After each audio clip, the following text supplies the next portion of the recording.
Aye. Thank you, Mr. Chair and Ms. Sargas. Thank you so much for your testimony. To your staff, congratulations on your great work. I live and work in the Asia Pacific, and thank you very much for the summary of your efforts and activities, especially in my own hometown, not just my state, but my hometown of Hilo. So I appreciate that. Good planning on your part, by the way. I guess my question really is, what is your focus in the Asia Pacific? What are your activities in the Asia Pacific? You know, we too often forget that Russia is a Pacific power, and Russia does definitely live and work and play in the Pacific and is influential in the Pacific. And there are, I think, too few opportunities for us in this country to interact with Russia from the perspective of the Asia Pacific and Russia's role in the Asia Pacific. And so in Hawaii, for example, we have many organizations that are similar to what you are doing, two of which, the principal ones are the East-West Center, which focuses in exactly that, East and West, to include Russia, and the Asia-Pacific Center for Security Studies, both of which are in Honolulu. They focus on essentially exchange between countries in that region. And so my question is, although many of your activities have to do with Eastern Europe and Russia in that context, what about the other part of the world? Thank you for your question. That's a good question. Open World is limited by our Board of Trustees and our statute to countries approved by the board. And to add countries is a process.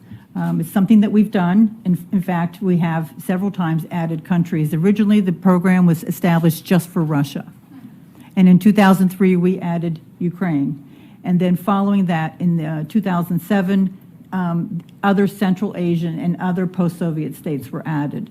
To add new countries to our portfolio would require a resolution to go to the board and a quorum to vote yes. We have gone to the board a couple of times to add countries. One time we did go to the board and asked to add countries of the House Democracy Partnership. So we are able to engage in a parliamentary exchange program with any country in the House Democracy Partnership portfolio. Okay, that's fair. But what about Russia specifically? What about Russia and the Asia Pacific? Are your programs focused in Russia from that perspective as well, the interchange from Russia as a Pacific power to Russia's east rather than Russia's west? Russia's east, yes. We do reach every region of Russia. There are 83 regions, as I understand it, and we do reach out for that emerging leader from all of the different regions of Russia. We're looking for candidates who can forward or advance the goals of civil society. We're looking for the future change makers, the influencers. The rising leader is typically under the age of 30. And these people are able to come over and experience our ways, but also to leave behind their ways too, and that is part of the exchange. So we do reach all the regions of Russia, and we do try to be relevant and current. Because we're small, which is the way we like it, we have much more flexibility. We are much more nimble about changing the program and turning things around. We're not the Titanic, we're just a little boat. And we can move in different directions very, very quickly. We can also seek advice and counsel from members of Congress.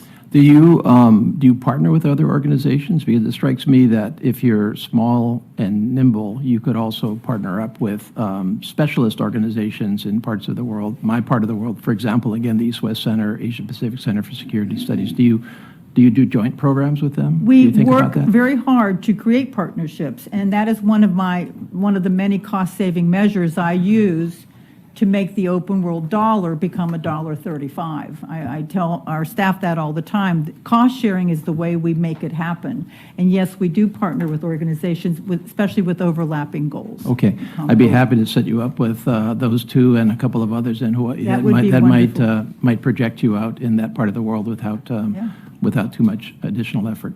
That's great. Thank you very much for that. Thank you.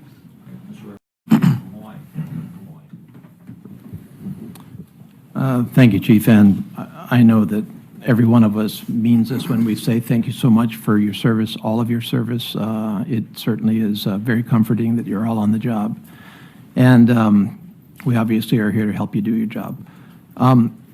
You made a comment in your testimony that outside law enforcement coordination efforts had increased 237% since 2017. I think that was the testimony. And I'm asking you, what exactly does that mean? And the reason I'm asking it is because obviously we all members don't only live and work in the Capitol, where you take very good care of us, but we're out in our districts. None of us wants to go into a shell. We want to be out there interacting with the public. We do that. It's part of our jobs. And yet the reality is that that is a more risky enterprise than it used to be. And your projection, therefore, of the protection that you provide out of the Capitol and into our communities is critical. And I know I've benefited from this back in Hawaii, where I do frequent open house community meetings, and we tell you every time, and you coordinate back with Honolulu Police Department, and we have coverage at those town meetings, which is very comforting, not just for me, but for my staff and my guests there. But that all comes at a expenditure of time and I assume money. And so I'm curious what the demands are in terms of your projection out of the Capitol and whether you believe that you are adequately servicing those needs, whether there are issues there that need to be addressed, and whether there are financial issues that are not being addressed. For example, I don't really know what the agreement is between Capitol Police and Honolulu Police Department. Is it just a request to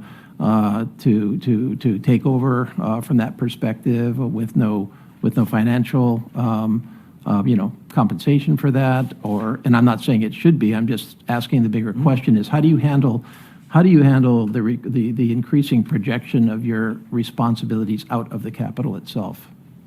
Thank you very much for the question. That's a very good question, and we look at it as, we have a lot of resources around the Capitol and the National Capital Region to provide the security that's necessary around here. Like you said, we have many members around the country with their district offices in every state and area, including Hawaii. This is a way of us working smarter, not necessarily harder, to provide the protection that we need. And it's based on really an assessment of an event. You had talked about a lot of times you'll contact our department and mention that you have an event. The first thing that happens is we do an assessment of the event. We do an assessment of any concerning communications regarding the event and determine is this something that the local law enforcement can handle. We've got great relationships with the law enforcement across the country. And most of the time, it's a call out to a representative with that agency to let them know. And they will have the officer, usually it's the officer that patrols the immediate area, will provide additional coverage for that. If our assessment indicates that the need be, we will deploy actually our resources to that to provide additional coverage. And again, it's based on the assessment. So right now, when we get that additional coverage, it's a way of us expanding our protection over the members. And most of the time, it's not at a cost when we're utilizing the local and state resources that we have out there. So that's kind of how that works. But it provides us the ability to provide protection to the various district offices around the country in an effective manner based on an effective assessment of the event. Do you believe that from a physical perspective, just a raw financial resources perspective, you are able to handle that doubling, actually more than doubling, of your coordination efforts with other law enforcement agencies that I assume is simply going to continue to ramp up? So, we've seen it 237% in just a few years, and I assume that that's not plateauing at this point. You probably have to do more coordination as time goes on. So are you okay from a financial perspective with handling that coordination? Yeah, with the budget and the outlook, like I said, it was 236% increase since 2017. I think right now we're up to 1,000. Last year we did 1,715 law enforcement coordinations. So we do see it increasing. We're utilizing our existing staff to be able to address that. So I think we're in a good place to be able to address it, but we're always trying to identify, efficiencies, ways that we can coordinate it, because we see a true value in having that coordination done. And then when we deploy, we work very closely with our House and Senate Sergeant at Arms to evaluate our assessment of an event, and we deploy. And again, that deployment of our resources we feel is critical if the assessment determines that we need to put resources on the ground. I think we're in a good place to do that. Okay, so I'm hearing you say you're okay with the way things are right now, and I just want to Well- make sure that is okay, because again, I think that is a growing part of your job and an increasingly important part of your job. Right. It's definitely a stress on resources, but it's something that we see, it's something that we monitor, and we're in place to identify ways that we can try and, continue to cover it. It is a significant increase, 236%, up to, over 1,700 last year. But it's something that we feel necessary to have to cover. Okay, thank you very much.